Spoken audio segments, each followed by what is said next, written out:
Porque você sempre acaba escolhendo quem não te escolhe. Isso parece coincidência, mas não é. Na verdade, é um padrão emocional ou uma química esquemática que acontece porque lá na infância você aprende a se adaptar para sobreviver e aqui na vida adulta o que você aprendeu lá você repete. Então, se faltou amor, você vai criar um mecanismo para poder lidar com a falta de amor. Porém, aqui na vida adulta, você não precisa mais lidar com a falta de amor. Só que você não sabe disso. E continua tendo os mesmos comportamentos e, inclusive, aceitando o mesmo tipo de pessoa ou pessoas que te tratam de forma semelhante ao que os seus pais te tratavam, porque é o universo, porque é a realidade que você sabe lidar. Então, na infância me faltou amor? Se me faltar aqui na vida adulta, tá tudo bem, porque é isso que eu sei viver, é com isso que eu sei lidar. Então, não é algo aleatório, é um cenário conhecido que você sabe viver e é por isso que você sempre atrai o mesmo tipo de pessoa. Eu sou Ju Bueno, terapeuta, psicanalista e taróloga, que tenho um amor imenso pelo tarô, utilizo ele como ferramenta de autoconhecimento e eu vou te ajudar a sair de uma autoestima domada pelas suas emoções, pelas suas inseguranças, pelos seus traumas, a passar para uma autoestima rebelde, aquela que se rebeldia contra toda dependência emocional, contra toda insegurança e que te permite construir a vida que você deseja. Você repete padrões de relacionamento aqui na vida adulta, mas esse padrão começou lá na infância. Então você pode, por exemplo, se lá na infância você se sentiu abandonada, você pode aqui na vida adulta buscar pessoas que estão indisponíveis no amor e vão te abandonar, porque você já sabe viver com isso desde a infância. Ou você pode não se envolver com ninguém para evitar o abandono. A conduta que você tem na vida adulta, ela surgiu como um mecanismo de defesa lá na infância. Na infância, essa conduta fazia sentido. Por quê? Criança, sem condição cognitiva de refletir, não tínhamos capacidade de sobreviver se não tivéssemos os adultos. Então a gente precisava agradar. A gente literalmente precisava ser o que eles esperavam que nós fôssemos. Então a gente se torna a criança que agrada, a gente se torna a criança que se cala, a gente se torna a criança que faz tudo pelo outro, a gente se torna a criança inteligente, a gente se torna a criança responsável para garantir a nossa sobrevivência. Lá na infância isso fazia sentido. Lá na infância isso era de fato adaptativo. Só que aqui na vida adulta, você dá conta de sobreviver com alguém diante de uma situação que a pessoa não dá o amor que você precisa. Porque você pode se amar, você pode se bastar. Então você não depende mais do amor de ninguém para sobreviver. Isso se torna um mecanismo padrão, isso entra no seu automático, mas o nosso inconsciente não sabe disso. Então ele entende que se lá na infância, por exemplo, você precisava fazer tudo pelo outro para garantir a sobrevivência, ele acredita que aqui na vida adulta isso tem que permanecer. Então você vai ser a pessoa que vai se anular em todos os relacionamentos. Que você acredita que se anularem a garantia não só do amor, mas da sua sobrevivência também. E a realidade é que não é. Por exemplo, você é filha única e aos seus 6 anos nasce um irmão ou uma irmã. Um irmão com algum tipo de deficiência. Automaticamente, a sua mãe precisa canalizar um pouco mais de atenção para esse bebê, para essa deficiência, para essa necessidade especial que ele tem. O sentimento que pode surgir não é uma regra e isso é um ponto muito importante. 2 pessoas podem ter o mesmo tipo de experiência e darem significados diferentes, tá? Mas vamos imaginar que nesse exemplo aqui, o sentimento do filho primogênito é: minha mãe agora não me enxerga mais. Naturalmente, você vai crescer com esse sentimento de que uma hora ou outra você não vai ser vista. E por acreditar que você não vai ser vista, que o amor vai deixar de chegar para você, você pode, na vida adulta, ter a ferida da invisibilidade, o que significa que toda vez que você não for vista, você pode literalmente ter a postura de uma criança. Chorar, gritar, de alguma forma chamar a atenção para ser vista, porque te dói muito. Lá na infância, quando tua mãe deixou de te enxergar por conta desse irmão que chegou, doeu demais. Você sentiu falta desse afeto, desse carinho,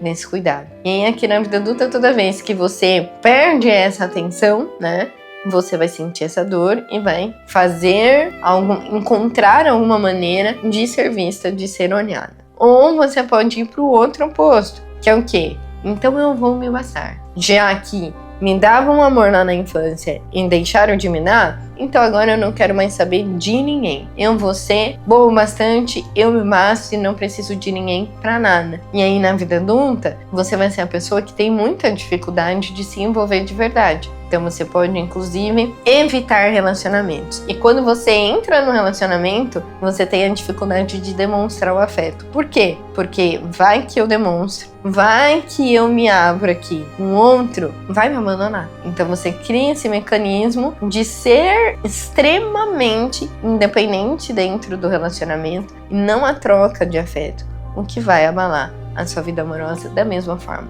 Tanto uma postura quanto a outra vai afetar o relacionamento, porque a pessoa que vai muito ali para a conduta de gritar, de chorar, enfim, de mecanismos para ser vista, cansa, esgota. E a pessoa que vai para a conduta de se fechar e se bastar e entrar no relacionamento e não ser intensa, afasta o outro. Então, dos dois lugares, o relacionamento vai ser afetado. O mais desafiador disso é que o nosso cérebro, ele quer que a gente permeie, viva, esteja em situações conhecidas. O novo assusta, o novo gasta muita energia. Então, o que importa é, esse cenário é conhecido? Eu já sei viver aqui? Ok, então é nesse lugar que eu vou te manter. Por mais que de repente você queira ou você tente mudar a sua postura e atrair alguém que vai te tratar bem, não vai te abandonar, não vai te fazer se sentir não vista, ou que vai ser intenso, que vai demonstrar atenção, carinho, por mais que você queira atrair esse tipo de pessoa, você vai atrair as pessoas que vão te tratar semelhante ao como você era tratada na infância, porque é o cenário conhecido. Então não é sobre ser feliz, é sobre viver com aquilo que eu dou conta. Por mais que isso gere sofrimento, você sabe sobreviver a esse sofrimento. E o teu cérebro só quer que você sobreviva. O cérebro é programado para te manter viva, não para ser feliz. Entende? Quer um exemplo, um outro exemplo? Você pede muito a alguém que te trate bem, que te ame, que te dê carinho e atenção. Quando essa pessoa chega na sua vida, das duas, uma. Ou ela não vai ser atraente, você vai olhar pra ela e não vai rolar química, já fisicamente, por mais que ela seja muito o perfil que você sonha, parece que, sei lá, não consigo gostar. Ou você até começa a se envolver, mas por não saber receber amor, você cria comportamentos, começa a enxergar problema aonde não tem, para inconscientemente afastar essa pessoa da sua vida. Isso por quê? Porque o cenário de ser amada não é conhecido para você. E se não é conhecido, é mais difícil de você sobreviver. O teu cérebro não entende isso. E aí, automaticamente, você vai afastar essa pessoa que seria o ideal e vai buscar alguém, se aproximar de alguém que te trate da mesma forma que você era tratada na infância. O problema de tudo isso é que enquanto a gente não busca autoconhecimento de uma forma inconsciente, a gente vai ficar repetindo esse ciclo. Então não é que amar demais é errado, não é que se dedicar demais é errado. O problema é que quando você faz isso em excesso, isso te gera sofrimento, mas você se sente na obrigação de continuar fazendo aquilo.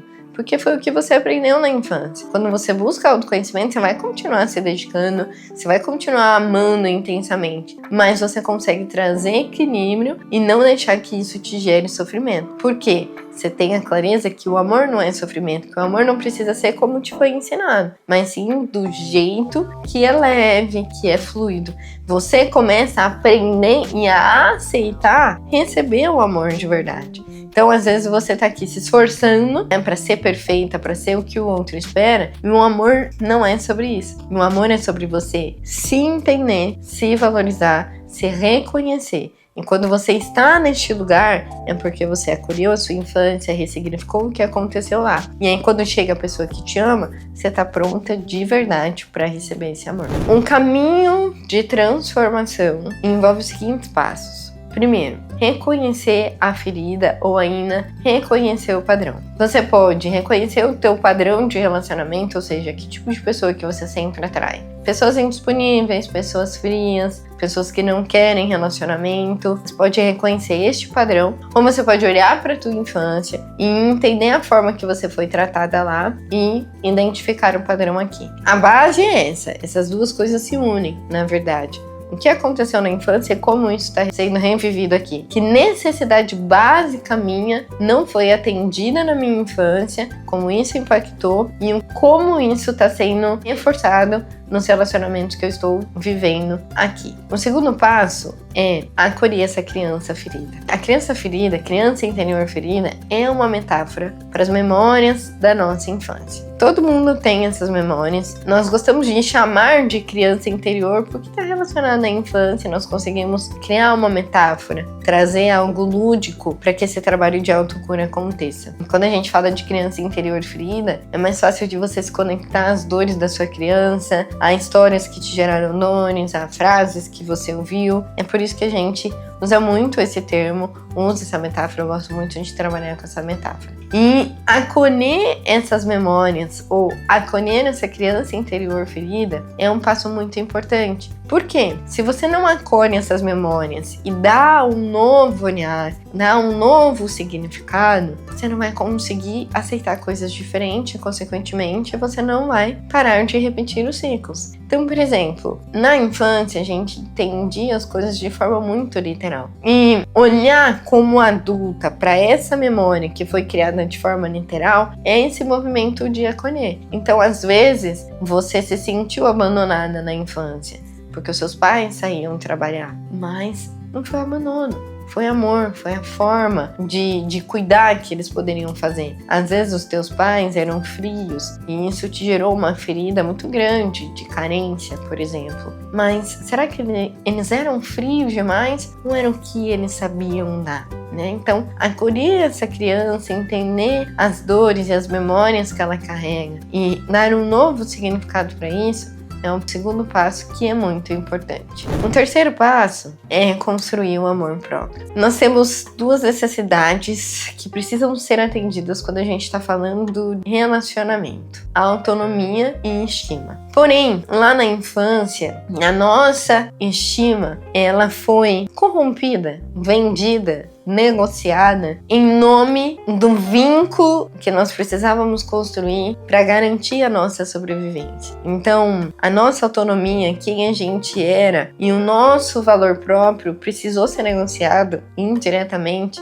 porque se a gente não atendesse as expectativas dos nossos pais, a gente não teria o básico. Só que nisso, a gente se perde de quem a gente é, a gente perde consciência no nosso valor, passa a se anular porque eu preciso ser o que o outro espera que eu seja para que eu seja amada. Só que o relacionamento, ele vai transbordar aquilo que já tá em você. Então, se você quer parar de repetir ciclos de relacionamentos frustrados, você primeiro precisa se amar. A gente ouve muito, né? Eu quero um amor que me complete. O amor, ele não te completa, ele te transborda. E se você não se ama, você vai ser transbordada do quê? Você vai receber mais do quê? Mais falta de amor, mais julgamento. Então, reconstruir a tua autoestima, reconstruir o teu amor próprio é fundamental. Eu gosto de dizer que você só vai ser feliz no amor de verdade quando primeiro você tiver um bom relacionamento com você. Quando primeiro você se amar. Lembra sempre, o outro não vai te completar,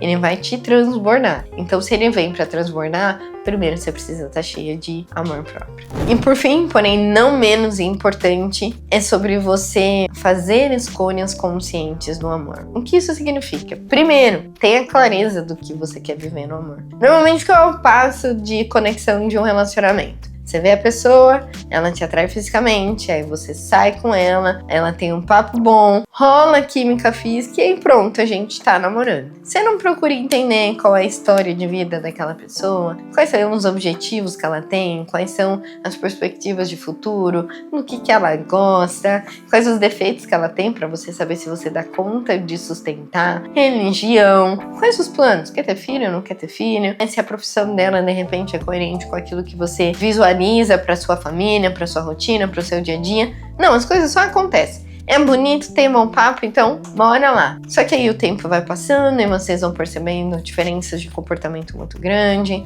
talvez uma pessoa extremamente ferida, cheia de inseguranças, e como isso pode ser pegajoso demais, carente demais, ou autoritário demais, e aí o relacionamento vai acontecendo de qualquer jeito, um relacionamento tóxico, e aí você fica só porque faz tempo que tá junto, porque apesar de tudo existe um sentimento, mas o ser feliz no amor de verdade não acontece. E por que não acontece? Porque você não teve uma escolha consciente. Você só deixou a coisa acontecer. Existem algumas fases no relacionamento para ele se tornar maduro e um amor sincero. E uma dessas fases é a investigação. Ou seja, você entender o que você quer e você buscar compreender nessa fase de conexão se essa pessoa atende essa expectativa. Se você tem ali critérios que você busca e tem clareza do que são negociáveis ou não, e esta pessoa que você conhece não atende, não negocia. Senão você vai continuar repetindo ciclos e você vai continuar acreditando que o amor é migalhas, quando na verdade não é.